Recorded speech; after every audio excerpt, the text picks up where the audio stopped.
ባራቴሪ ለሮም በላከው ደብዳቤ እንዲህ አለ። ሚኒሊክ ሰራዊት ሳይሆን ተራራ ይዞብን የመጣ ነው የሚመስለው። አንድ የጣሊያን ወታደር በማስታወሻው ላይ እንዲህ ብሎ ጽፏል። ጥቁሮቹ ሞትን አይፈሩም፣ በጥይት ስንመታቸውም አይወድቁም፣ ይልቁንም በቁጣ ወደኛ ይሮጣሉ።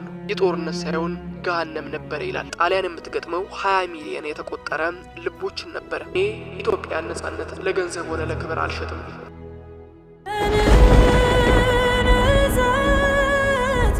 ታሪክ አሸናፊዎች የሚጻፉበት ተረት ነው ይባላል። ነገር ግን በ19ኛው ክፍለ ዘመን ማብቂያ ላይ ዓለምን ይገዛ የነበረው የነጭ በላይነት ትረካ ለአፍታ ቆመ። በሰሜን ኢትዮጵያ ድንጋያማ ተራሮች ላይ የታሪክ ብዕር ከነጮች እጅ ተነጥቆ በጥቁር እጆች ተጻፈ።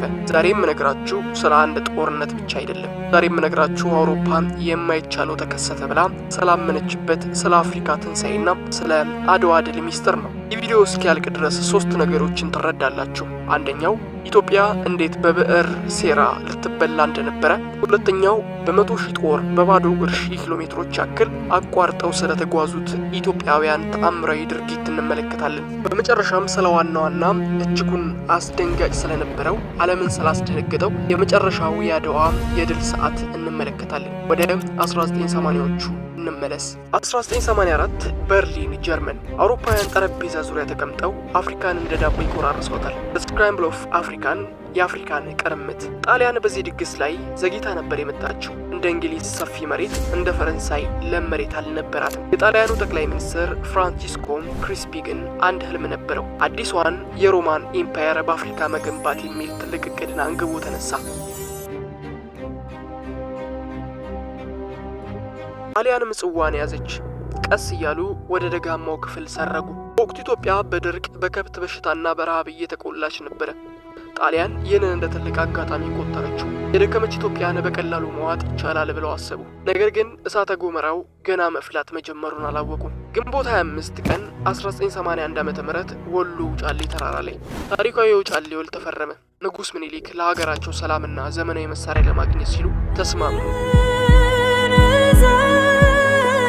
በሁለት ቋንቋዎች የተጻፈ ነበር፣ አንድም በአማርኛም አንድም በጣሊያንኛ። እዚህ ጋር ነው እንግዲህ ትልቁ ተንኮል ያለው። በአማርኛው ትርጉም አንቀጽ 17 እንዲህ የሚል ነበር። የኢትዮጵያ መንግስት ከአውሮፓ መንግስት ጋር ለሚያደርገው ግንኙነት በጣሊያን መንግስት ታግዞ መላላክ ይችላል የሚል ነበር። ያስችለዋል ማለት ምርጫን የሚጠቁም ነበር በአማርኛው ትርጓሜ። በጣሊያንኛው አተረጓጎም ግን ግዴታን ወይም መስት የሚለውን ወርድ በትርጉም ውስጥ ያቀፈ ነበር። ይህ ማለት ኢትዮጵያ የጣሊያን ቀኝ ግዛት ሆነች እንደማለት ነው።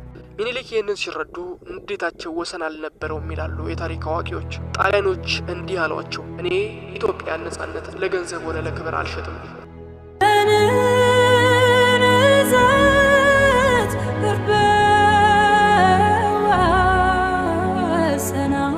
ሁሉ ተቀደደ፣ ዲፕሎማሲው አከተመ።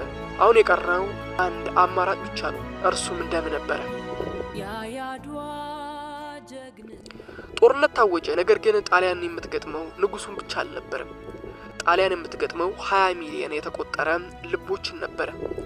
በሚቀጥለው ክፍል የኢትዮጵያን ጦር ከደቡብ እስከ ሰሜን እንዴት እንደተመመ የእቴጌ ጣይቱን አስገራሚ የጦር ስልት እንመለከታለን። መስከረም 1888 ዓ.ም በኢትዮጵያ ሰማይ ስር አንድ ትልቅ ድምፅ አስተጋባ። ነጋሪት ተመታ።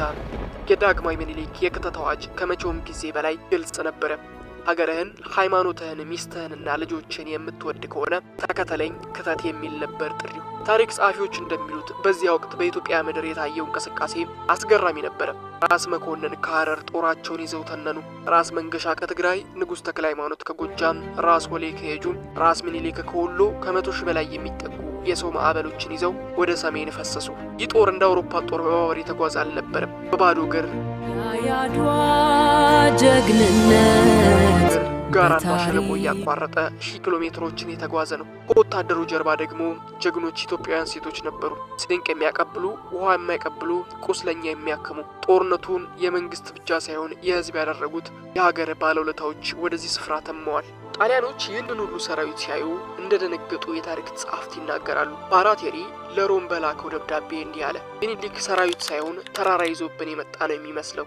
ነገር ግን ጣሊያኖች አንድ ተስፋ ነበራቸው። ይህ ሁሉ ሰራዊት ስንቅ ሲያልቅበት ይበተናል፣ ያኔ እናጠቃዋለን የሚል እቅድ ነበራቸው። ያ ግን አልሆነም። ለምን? የአምባላጌ ተራራ ሚስጥራቶች ምንድን ናቸው? ጦርነቱ አድዋ ላይ ከመድረሱ በፊት ሁለት ትልልቅ ፈተናዎች ተጋርጠው ነበር።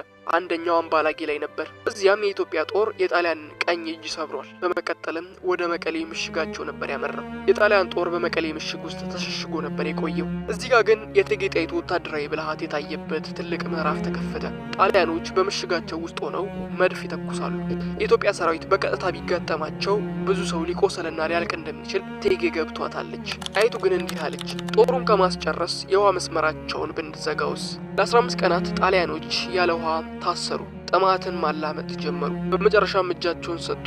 ምኒልክ ግን እዚህ ጋር አንድ ትልቅ የፖለቲካ ጨዋታ ተጫወቱ ይባላል። የተማረኩትን ጣሊያኖች እንዲሄዱ ፈቀዱላቸው። ለምን ብለው ለጠየቁ ፖለቲከኞች ባራቴሪ በስነ ልቦና ለማዳከምና እኛም ሩሮዎች ነን የሚል መልእክትን ለዓለም እንደዚሁም ለጠላት ጦር ጣሊያን ለማሳወቅ እንደሆነ ይነገራል። ዕለቱ እሑድ ነበር። ቅዱስ ጊዮርጊስ በነበረበት በዕለተ በዓሉ ቀን ባራቴሪ በጭጋግ ተከልሎ ድንጋይ ጥጋ ጥግ ውስጥ ገብቶ ነበረ። ነገር ግን የኢትዮጵያ ሰላዮች እነ ባሻም አውሎሞንን ጨምሮ የጣሊያንን እቅድ ቀድመው አውቀውት ነበር። ጦርነቱ ተጀመረ። የአድዋ ተራሮች በመድፍ ጭስ ታፍነዋል። አልቤርቶኒም፣ አርሞንዲም፣ ዳቦር ሜዳ የተባሉ ሶስቱ የጣሊያን ጀነራሎች በተለያዩ አቅጣጫ ጦርነቱ ተሰማርተዋል። ነገር ግን በመካከላቸው ያለው ግንኙነት ተቋርጧል። የኢትዮጵያ ወታደሮች ግን እንደ አንበሳ ተራራውን እየዘለሉ መጡ። አንድ የጣሊያን ወታደር በማስታወሻው ላይ እንዲህ ብሎ ጽፏል። ጥቁሮቹ ሞትን አይፈሩም፣ በጥይት ስንመታቸውም አይወድቁም፣ ይልቁንም በቁጣ ወደኛ ይሮጣሉ። የጦርነት ሳይሆን ገሃነም ነበር ይላል። በቀትር ሰዓት የጣሊያን ጦር መፈራረስ ጀመረ። ወደ 6000 ጣሊያናውያን ሞቱ። ወደ 4000 ያክሉ ተማርከው ግማሾቹ ቆስለዋል። ዜናው በአውሮፓ ሲደርስ ማንም አላመነም። በሮም ከተማ ህዝቡ ክርስፒ ይውረድ እያለ ሰልፉን አጣጣፈው። ከዕለቱ በኋላ የአውሮፓ የበላይነት ተሰበረ። አድዋ ለአፍሪካ አሜሪካውያን፣ ለካሪቢያን ህዝቦችና ለመላው ጥቁር ህዝብ የነጻነት ፋና ወጊ ትልቅ ባህል ሆነ። ዛሬ አድዋ ስንል ታሪክን ማውሳት ብቻ አይደለም። አድዋ ማለት የማይቻለውን ማድረግ ይቻላል የሚል ትምህርትን ለብዙዎች ያስገነዘበ ነው። የአሸናፊነት ምስጢር በቆዳ ቀለም፣ በማንነትና በድህነት እንደማይታጠር ለብዙዎች ማሳያ ሆነ።